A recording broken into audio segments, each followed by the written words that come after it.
So, hello friends and welcome back to our channel Alpha Classes. Anything, anywhere. यानी कुछ भी और कभी भी क्लास के अंदर। तो मैं सर विज्ञान भारद्वाज क्लास 6 की मैं आपको यहाँ पे हिस्ट्री करा रहा हूँ। सॉरी, मैं बहुत दिनों से आपको जो है वो वीडियो नहीं दे पा रहा था। ठीक है, हम एक और चैनल जो है वो स्टार्ट करने की सोच रहे हैं। एक तो आपका जो जल्दी जो स्टार्ट होगा, एक तो जो चैनल स्टार्ट होगा वो होगा आपका जो अलग एक्टिविटीज के लिए होता है, लाइक ड्राइंग हुई, और आपका कैपिटल्स वगैरह के बारे में जो इन्फॉर्मेशन हुई, लाइक एक्सेल वगैरह, उसका स्टार्ट करने की सोच रहे हैं। और एक हम आपका ट्रैवलिंग ब्लॉग का एक चैनल खोलने की सोच रहे हैं जिसका नाम होगा ट्रैवलिंग लवर्स, जिसका लोगो होगा आपका ट्रैवल विद नॉलेज। यानी कि हम दो वीडियो निकाला करेंगे एक ही जगह की। एक होगी 10 मिनट की जिसमें सिर्फ आपको छोटी छोटी जानकारी होगी, और एक होगी 30 से 35 मिनट की जिसमें आपको बहुत ह्यूज लेवल को जगह की जानकारी दी होगी। तो अब हम बात करते हैं आज के टॉपिक्स की। सबसे पहले हैप्पी जन्माष्टमी टू ऑल। और अब हम स्टार्ट करते हैं आज का टॉपिक। पिछले टॉपिक में जो हम देख चुके थे वो NPBW यानी कि नॉर्दर्न ब्लैक पोलिस वेयर, यानी कि आपका उत्तरी चमकीले उत्तरी काले चमकीले जो बर्तन थे उनके बारे में हम पूरा कर चुके थे। NBPW, ठीक है ना। अब हम बात करते हैं आपकी, आज जो हम बात करेंगे वो बनेंगे सूक्ष्म सूक्ष्म निरीक्षण, अरिका मेडू का अनियन, और इसके क्वेश्चन आंसर। तो आज हम इस चैप्टर को कंप्लीट कर देंगे। चैप्टर 9 आज आपका कंप्लीट हो जाएगा। चैप्टर 10 हम कल से स्टार्ट कर देंगे। और चैप्टर 10 के जो है वो नोट्स अब से नहीं डला करेंगे, ठीक है ना। आप सिर्फ सुनो, आप सिर्फ सुनो। एनसीईआरटी आप पढ़ते रहो, मैं वो मना नहीं कर रहा, क्योंकि जब तक आप एनसीईआरटी पढ़ोगे नहीं तब तक आपकी समझ में आएगा नहीं, ठीक है। तो क्या करना है कि मैं क्या कहते हैं, आप सिर्फ सुनो, और जो मैं बोल रहा हूँ अगर जो आप उसे लिखना चाहें तो आप उसे लिख सकते हैं, वैसे लिखने की जरूरत नहीं है, ठीक है ना। आप सिर्फ सुनते रहो एज अ कहानी, क्योंकि आप एनसीईआरटी पढ़ रहे हो तो एनसीईआरटी ना खुद ही समझ लोगे। यहाँ पे जो बात है वो है, जो आपको कुछ चीज समझ में नहीं आई वो यहाँ पे मैं आपको समझा दूंगा कि भाई कैसे कैसे कहानी चल रही है, लेकिन जो डेट्स वगैरह है वो आप वहाँ पे चेक कर लेना। तो अब हम बात करते हैं अरिका मेडू की। अरिका मेडू कहाँ पे पड़ता है आपका? पौंडीचेरी। अरिका मेडू आपको पड़ता है क्लोजर लुक अरिका मेडू, अरिका मेडू क्लोजर लुक। तो बात करते हैं कि ये कहाँ पे पड़ता है। ये पड़ता है आपका पौंडीचेरी में, पौंडीचेरी में। एस्ट्रोक्स आज से 2200 से 1900 साल पहले, यानी कि आज से की बात कर रहे हैं आदमी, आज से 2200 से 1900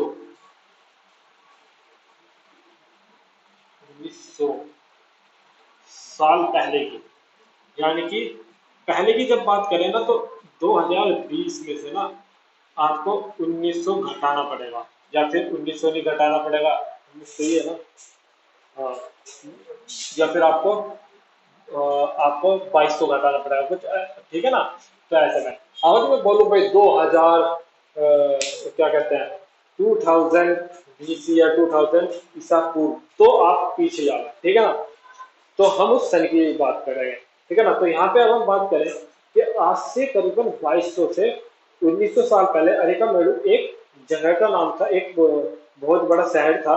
यहाँ दूर दूर से जहाजों से सामान उतारा जाता था। अब देखो, यहाँ दूर दूर से आए जहाजों से सामान उतारा जाता था। यहाँ से क्या पता लग गया कि यहाँ पे आपका क्या होता था, यहाँ पे आपका हुआ होगा डॉक यार्ड।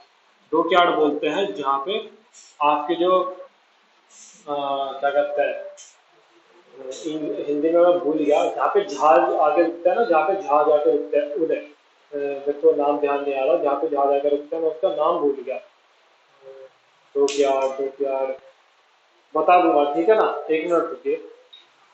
डॉकयार्ड यानी कि बंदरगाह, बंदरगाह जहाँ पे जहाज आके रुका करते थे, ठीक है ना। चलिए, तो यहाँ से हमें पता लगा कि भाई डॉकयार्ड था जब यहाँ पे सामान उतरता रहा। ईंट से बना एक ढांचा मिला है जो संभवतः गोदाम होगा। तो क्या हुआ, एक ईंट से बना एक ऐसा मतलब कोई ढांचा कोई मिला होगा, यानी कि ढांचा यानी कि ईंट से बना हुआ कुछ मिला होगा जो मिट्टी मिट्टी के अंदर दब गया होगा। तो उसे देख के ऐसा लगता है कि ये गोदाम रहा होगा। गोदाम यानी कि जहाँ पे चीजों को रखा जाता है, ठीक है ना, वो रहा होगा। यहाँ भूमध्य सागरीय क्षेत्र में M4 जैसे पात्र मिले हैं। किसके जैसे? एक नाम लगता है आपका M4। देखो इंग्लिश में मैं इस वजह से नहीं लिख रहा क्योंकि इंग्लिश वालों को समझ में आ गया होगा बोलते ही, ठीक है ना। M4, क्योंकि देखो आप क्या कितने भी इंग्लिश पढ़ लीजिए, समझ में ज्यादातर हिंदी में ही आता है, तो मैं यहाँ पे आपको हिंदी में ही पढ़ाने की कोशिश करता हूँ। एम्फोरा, एम्फोरा जैसा पात्र मिला है इस, देखो जो ये पात्र है ना, यानी कि एक तरीके का बर्तन है, ये एक तरीके का क्या है, it's a type of beer, यानी कि इट्स अ टाइप ऑफ बर्तन। ये एक बर्तन का टाइप है। इसमें क्या होता था, इसमें तरल पदार्थ लाइक लिक्विड जो चीजें होती थी वो रखी जाती थी, लाइक शराब रख दी, या भाई कुछ जो आज के टाइम पे हम एम्प्रो में रखने लगे, रोज रख देंगे, आपका पेट्रोल रख दिया, ऐसा मतलब जो लिक्विड वाले सामान होते थे वो इस पात्र में रखे जाते, तेल रख दिया कोई सा भी, ठीक है ना, तल तो जो लिक्विड पदार्थ होते थे वो। साथ ही यहाँ एट एरा टाइम जैसी मोहरें लगे लाल चमकीले बर्तन भी मिले हैं। कैसे? एरा टाइम, क्या नाम आया, एक तो इसका नाम ध्यान रखना, एंथ्रो, एक आता है array, array time, array time. Array time क्या थी? एरे टाइम मोर, मोर यानी कि लाइक स्टैम्प, मोर यानी कि स्टैम्प। तो एरे टाइम मोर लगे थे यहाँ पे, कौन थे? रेड एंड, आपके रेड एंड पॉलिश्ड, कौन से मिले हैं? रेड एंड पॉलिश्ड जो है वो बियर मिले हैं, यानी कि आपके लाल और चमकीले बर्तन। कहाँ से? जो एलेंटाइन के जो एलेंटाइन मोहर से, यानी कि सॉरी, यानी कि एक तरीके से देखो, मान लो हमने कोई चीज बनाई और उस पर हम दिखाना चाह रहे हैं कि ये चीज मेरी है। मान लो ऑफिशियल OHAC का मैंने ID कार्ड बना रखे हैं हर टीचर के लिए, तो हम कैसे बताएंगे कि भाई ये ऑफिशियल OHAC का है, तो वहां पे स्टैंप लगी हुई मिलेगी। तो इसी तरीके से बर्तन बना देते हैं रेड पॉलिश बियर, और उस पर एलेंटाइन जो स्टैंप होती थी, मोहर होती थी, वो लगी हुई होती थी, ठीक है ना। ऐसे बर्तन यहाँ से मिले हैं। कहाँ से मिले हैं? अरिका मेडू से, जिन्हें इटली के एक शहर के नाम पर एलेंटाइन पात्र के नाम से जाना जाता है। कहाँ के शहर के नाम से जाना जाता है? ये जो जगह है ये है आपकी इटली में। कहाँ पे? इटली में ये जगह है। इटली में एक जगह, एक शहर का नाम है एलेंटाइन, तो वहां पे ये बनते रहे होंगे रेड एंड पॉलिश प्लेयर, तो इन्होंने स्टैंप लगा दी कि भाई ये एलेंटाइन, एलेंटाइन से आए हैं, वो यहाँ पे ये पात्र मिलते हैं। फिर कुछ ऐसे बर्तन भी मिले जिनका डिजाइन तो रोम का था किंतु बनाए यहाँ जाते थे, समझ रहे हो। यानी कि कुछ ऐसी चीजें लाइक लाइक मान लो कि भाई कि भाई आज के टाइम पे हर जगह हर चीज मिल जाती है, ठीक है ना, ज्यादा। तो मान लीजिए इनमें से हम कैसे पता लगेगा कि भाई आज के टाइम पे कहते हैं ना भाई बहुत सी चीजें फेक आ रही है। अब वो फेक कैसे आ रही है भाई? है वो कहीं और की प्रसिद्ध, लेकिन बना कहाँ थी भाई? घर पे बैठ के किसी ने बना दी थी। यानी कि जहाँ पे भी एक बर्तन ऐसे मिले हैं जिनका जो डिजाइन था वो तो रोम का था, जो डिजाइन था वो रोम का था, लेकिन बनाए कहाँ जा रहे थे? इंडिया में ही बनाए आपके जा रहे थे। फिर यहाँ रोम के लैंप, शीशे के बर्तन तथा रत्न भी मिले हैं। क्या भाई? यहाँ से रोम के लाए हुए शीशे हुए, ठीक है ना, रोम के लाए हुए शीशे हुए, लैंप हुए, और आपके जो बर्तन हुए, शीशे के बर्तन, सॉरी शीशे के बर्तन, शीशे के बर्तन, लैंप के बर्तन, या तो वे, ठीक है ना, लैंप हुए, लैंप यानी कि आप समझ रहे ही होंगे, लैंप हुए। और भाई या फिर आपके जो रतन हुए, रतन आपके मूंगा, हीरा, अलग अलग जो रतन होते थे वे भी रोम से लाए जाते हैं। छोटे छोटे कुंड भी प्राप्त हुए कपड़ों की रंगाई के लिए। छोटे छोटे से यानी कि छोटे छोटे से कुंड, यानी कि छोटे छोटे से बर्तन टाइप, यानी कि छोटे छोटे से घट टाइप जो है वो बर्तन मिले हैं। वो किस चीज के लिए? कि भाई उनमें व्हाइट कपड़ा लिया और उसे रंग दिया। रंगने के लिए आज भी होता है ना कि भाई डाई करा दो, डाई करने के लिए कपड़ा, इस टाइप में, ठीक है। फिर यहाँ पे शीशे और अर्थ बहुमूल्य पत्थरों के मन के बनाने में पर्याप्त साक्ष्य मिले हैं। देखो यहाँ पे क्या कि भाई यहाँ पे जो मन के होते थे ना, जो शीशे के मन के हुए, पत्थर के मन के हुए, यानी कि जो मोती हुए शीशे के या पत्थर के, उनको बनाने के लिए जो पर्याप्त जो मतलब कि जो जहाँ पे बनते रहे होंगे उनके लिए हमें एविडेंस यहाँ पे मिल गए। यानी कि हमें यहाँ से पर्याप्त, यानी कि हमें यहाँ से मजबूत एविडेंस मिलता है कि हाँ भाई यहाँ पे मन के तैयार होते रहे होंगे। वो कुछ भी होता है, फैक्ट्री हो गई या मन के मिल गए, या आधा भाई आधा मन का बना हुआ मिल गया, आधा टूटा हुआ, ऐसा, ठीक है ना। यहाँ पे आपका क्या हो गया? यहाँ पे आपका क्लोजर लुक ऑफ परिका मेडू इज कंप्लीटेड। नाउ अब हम देखते हैं एल्सवेयर यानी कि अन्यत्र। अब अन्यत्र में हम बात करते हैं map 6 page number 76 in NCERT. NCERT में आप अपना पेज नंबर 76 देखिए, मैप 6 यहाँ पे होगा। यहाँ पे आप जो हम बात करेंगे वो हम करेंगे यहाँ पे बात रोम की। किसकी? रोम की। रोम की। रोम की हम यहाँ पे आज बात कर रहे हैं। रोम की बात करें तो यूरोप का सबसे पुराने शहरों में से एक है। यानी कि अगर हम पूछे कि भाई हिंदुस्तान में भाई सबसे पुराने शहरों में से कौन कौन से, भाई आपका मथुरा भी आता है, वाराणसी भी आता है, बहुत से शहर आ जाते हैं, ठीक है ना। तो उनमें से ही रोम, रोम देखो मैप में, क्योंकि यूरोप का एक पुराना शहर है, पुराने शहरों के अंतर्गत आता है, जो बहुत पुराना शहर है रोम का। रोम क्या कहते हैं, यूरोप का सबसे पुराना शहर, पुराने शहरों में से एक है आपका रोम, ठीक है ना। विकास लगभग तब हुआ जब गंगा के मैदान के शहर बस रहे थे। समझ रहे हो? यानी कि जिस समय हमारे यहाँ गंगा घाटी मैदान बस रहा है, यानी कि जिस समय हम यहाँ गंगा घाटी मैदान में घर वगैरह बनाने शुरू कर रहे थे, उस समय इसका विकास स्टार्ट हो गया था, ठीक है ना। फिर रोम का एक बड़ा साम्राज्य किंगडम की राजधानी थी। यह एक बड़ा साम्राज्य था जो यूरोप, उत्तरी अफ्रीका तथा पश्चिमी एशिया तक फैला हुआ था। देखो, रोम एक सबसे बड़ा साम्राज्य था। देख रहे हो, रोम जो था वो अपने आप में एक बहुत बड़ी किंगडम थी, एक बहुत बड़ा, यानी कि लाइक मौर्य, जैसे मौर्य साम्राज्य बहुत बड़ा था, इसी तरीके से रोम भी एक बड़ा साम्राज्य था। कहाँ का? यूरोप के अंदर का, ठीक है ना। और ये राजधानी भी रही बहुत सी किंगडम की, बहुत बड़े किंगडम्स की ये एक राजधानी रही। यह एक बड़ा साम्राज्य जो आपका, देखो इसने, देखो कौन कौन सी जगह घेर रखी थी, इसने देखो कौन कौन सी जगह आपकी घेर रखी थी। आपका हुआ यूरोप, क्या हुआ आपका? एक तो हुआ आपका यूरोप, यूरोप हुआ। फिर आपका हुआ आपका उत्तरी अफ्रीका, पश्चिमी एशिया, उत्तरी अफ्रीका और पश्चिमी एशिया, यानी कि आपका Europe, North Africa and West Asia, ये जगह इसने घेर रखी थी। देख रहे हो कितना बड़ा साम्राज्य इन्होंने अपना काबू कर रखा था। फिर सबसे महत्वपूर्ण शासकों में से एक आता है, इसका नाम है अगस्टस। नाम ध्यान रखना, अगस्टस का आपने नाम भी सुना होगा। क्या नाम है? अगस्टस।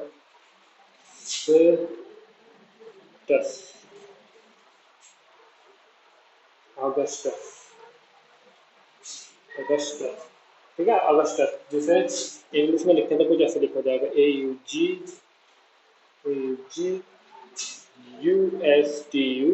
अगस्टस, ठीक है। अगस्टस ने क्या था? अगस्टस में करीबन 2000 साल पहले शासक बना, यानी कि यहाँ का किंग बना। कहाँ का? आपका रोम का एक किंग बना। तो इसने क्या कहा डाला 2000 साल पहले? इसने कहा था कि रोम ईंटों का शहर था जिसे मैंने संगमरमर का बनाया। ये थोड़ी सी लाइन जो है वो याद रखना। अगस्टस ने कहा, इसलिए 2000 साल पहले राजा बना, ठीक है ना। अब अरिगामेडो की बात करें तो हम 2200 से 1900 साल पहले की बात कर रहे थे। अब यहाँ पे ये दो आज से 2000 साल पहले बना, ठीक है ना। तो यानी कि 20 AD के आसपास आई थिंक, क्योंकि हम बात कर रहे हैं किस समय की? हम बात कर रहे हैं आपकी अशोक अशोक सम्राट के बाद की बात कर रहे हैं। तो इसने कहा कि भाई रोम क्या था? रोम ईंटों का शहर था। रोम ईंटों का शहर था जिसे मैंने संगमरमर का बनाया। संगमरमर जान रहे हो? संगमरमर जो ताजमहल में पत्थर लगा हुआ है। इसने कहा कि भाई या तो भाई क्या ना भाई, रोम में या तो ईंट, लेकिन इसके आने पर संगमरमर का यूज बढ़ा। इसने संगमरमर की इमारतें बनवाई। तो इसने क्या कह दिया कि भाई रोम पहले ईंटों का शहर था जिसे मैंने संगमरमर का बनवाया, ठीक है ना। अगस्टस ने बड़े रंगमंडल यानी कि एम्फी थियर बनवाए। बड़े बड़े रंगमंडल, यानी कि जिन्हें हम बोल देते हैं, बात करें जिन्हें हम क्या कहते हैं कि भाई एक जगह से वहां पे कार्यक्रम चलते रहे, भाई ड्रामा वगैरह करने के लिए उसने ऐसे हॉल बनवाए, जिन्हें ये कहते थे एम्फी थिएटर। एम्फी थिएटर, ठीक ठीक है। स्नान घाटी बनवाई जहाँ स्त्रियों तथा पुरुषों के लिए अलग अलग समय निर्धारित चल रहा है, यानी कि ऐसे ऐसे स्नान घर बनवाए, यानी कि भाई कहीं भी बनवा देते, नदी नदी पे कहीं बनवाए। तो इसमें क्या था कि भाई पुरुष इस टाइम आएंगे, इस टाइम आएंगे, यानी कि पुरुषों के टाइम पे स्त्री एंट्री कर सकती थी और स्त्री के टाइम पे पुरुष एंटर नहीं कर सकते थे वहां पे। फिर बड़े बड़े जलवाही सेतु, यानी कि जिन्हें ये बोलते थे aquated aquated के जरिए शहरों में स्नानघर और भाई आपके फुहारे तथा गुसल खानों के लिए पानी लाया जाता था। ठीक है ना, यानी कि भाई इसने एक ऐसी ऐसी जलवायु प्रणाली बनाई, सेतु बनाया, ठीक है ना, कि जिसके जरिए क्या करता है, जिसके जरिए मान लो नदी से ये पानी ले आया कहाँ पे, शहर के अंदर, जिससे फुहारे चलाता था, भाई गुसल खाने में पानी पहुंचाता था, कपड़े धुलने होते थे वहां पानी पहुंचा दिया, स्नान जरूरत तक पानी पहुंचा दिया, जहाँ पे भाई स्नान करते थे लोग वहां तक पानी पहुंचाने का इसने काम करा। यहाँ पे हमें जो दो वर्ड है नहीं वो मिलता है, एक तो आपको मिलता है, एक तो मिलता है हमारा एम्फी थिएटर, एम्फी थिएटर एक तो मिलता है। ठीक है, दूसरा जो वर्ड मिला वो हमें मिला एक्वाडक्ट, एक्वाडक्ट, ये दो वर्ड हमें यहाँ पे मिलता है। एक्वाडक्ट एक जल जो जलवाही प्रणाली थी, यानी कि जहाँ से एक तरीके की ऐसी टेक्नोलॉजी थी जहाँ से पानी लाता था नदी से और अपने शहरों में फुहारे वगैरह स्नान घरों तक पानी पहुंचाता था। एम्फी थिएटर रंग मंडल से है, यानी कि जहाँ पे ड्रामा वगैरह इनके चलते रहते थे। ठीक है ना, जहाँ पे आपका जो है वो कंप्लीट हो चुका है। क्या क्लोजर लुक एंड अरिका, क्लोजर लुक इन अरिका मेडो और एल्सवेयर, यानी कि आज हमारा जो चैप्टर है वो कंप्लीट हो चुका। क्वेश्चन आंसर, अब क्वेश्चन आंसर की बात हम कर लेते हैं। ठीक है, तो भाई मुझे क्वेश्चन आंसर तो कोई सही लगे नहीं है कि भाई जो मैंने ना पढ़ाया उसके उसमें आ रहा हो, या जो मैंने पढ़ाया हो उसमें से कुछ हार्ड पूछा हो। बिल्कुल सिंपल क्वेश्चन यहाँ पे पूछे गए। कुछ आपको डाउट हो तो आप मेरे से ईमेल पे बोल दीजिए, आप कमेंट सेक्शन में आप कमेंट कर सकते हैं। ठीक है ना, तो यहाँ पे कुछ कीवर्ड्स हैं उनको देख लेते हैं। एक तो है आपका 3000 वर्ष पहले की बात करें, 3000 वर्ष पहले क्या स्टार्ट हुआ था, उपमहाद्वीपों पे लोहे का प्रयोग स्टार्ट हुआ था, यानी कि सब कॉन्टिनेंट्स पे आपका आयरन का यूज होने शुरू हो गया था। फिर 2500 साल पहले की बात करें तो भाई 2500 की बात करें तो यहाँ पे आपके हाथ सिक्के, यानी कि जो ठप्पा लगा के जो बनाए जाते थे वाले सिक्के स्टार्ट हो गए थे। आयरन का जो यूज था वो ज्यादा होने लग गया था, और उसके साथ साथ आपका जो नगर थे यानी कि जो सिटीज थी उनका बचने की प्रक्रिया स्टार्ट हो चुकी थी। फिर 2300 साल पहले की बात करें तो यहाँ पे आपका संगम साहित्य की रचना स्टार्ट हो गई थी, यानी कि संगम साहित्य जो आपकी संगम एज है वो स्टार्ट हो गई थी। फिर 2200 साल पहले, 2200 से 1900 साल पहले की बात करें, 2200 से 1900 साल पहले, ये आज मैंने आपको टॉपिक पढ़ाया हुआ है अरिका मेडू। ठीक है ना, अरिका मेडू का पतन स्टार्ट हो गया था। ठीक है ना, मतलब कि इसी के बीच ये पनपी भी और खत्म भी हो गई, पनपी भी और खत्म भी हो गई। तो आज के लिए इतना ही। यहाँ पे आपको जो चैप्टर 9 है वो कंप्लीट हो गया। चैप्टर 10 हम कल से स्टार्ट कर देंगे। Happy Janmashtami to all. Online and offline classes हमारी स्टार्ट हो चुकी हैं। आज कंपटीशन लेवल के लिए, कॉलेजेस के बच्चों के लिए और 6 से लेकर 12 तक के जो स्टूडेंट्स हैं उनके लिए भी हम क्लास यहाँ पर दे रहे हैं। ठीक है ना, शुरू के जो 10 बच्चे हैं उन्हें उनके लिए ऑफर है। अगर जो आप हमारे किसी टीचर के रेफरेंस आते हैं तो उस पर भी आपको ऑफर है। ठीक है, तो अगर जो आप चाहें हमें ज्वाइन करना तो आप कर सकते हैं। यहाँ पे आपको एक सर्टिफिकेट तो हो गया होगा, क्योंकि हम फेक नहीं कर रहे। अभी जो हमारा ग्रुप है वो अभी छोटा है, छोटा ग्रुप है। ठीक है ना, इसलिए मैंने इसे इंडियन गवर्नमेंट से अप्लाई कर दिया है। ठीक है, जब ग्रुप बड़ा हो जाएगा, यानी कि जब हम बहुत सारे बच्चों को ले आएंगे ग्रुप के अंदर, तो उस समय क्या करेंगे हम, उस समय इससे रजिस्टर नंबर भी आपको निकलवा लेंगे। कुछ पेड या 2 दिन की जो है डेमो क्लासेस आपकी फ्री होगी। हर, और जहाँ पे सिर्फ मैं ही अकेला नहीं पढ़ाऊंगा, जो सब्जेक्ट जिस टीचर का है वो सब्जेक्ट वही टीचर पढ़ाएगा, आपको टाइम टेबल दे दिया जाएगा। तो आज के लिए इतना ही। Thank you, have a nice day, have a good day. Hopefully आप सब मास्क लगा रहे होंगे, घर पे बैठ रहे होंगे, जन्माष्टमी घर पे बैठ के आप बना रहे होंगे। बाहर मत निकलिएगा, हाथ सैनिटाइज करते रहिए, मास्क लगा के ही बाहर निकलिए। Thank you, have a nice day, have a good day.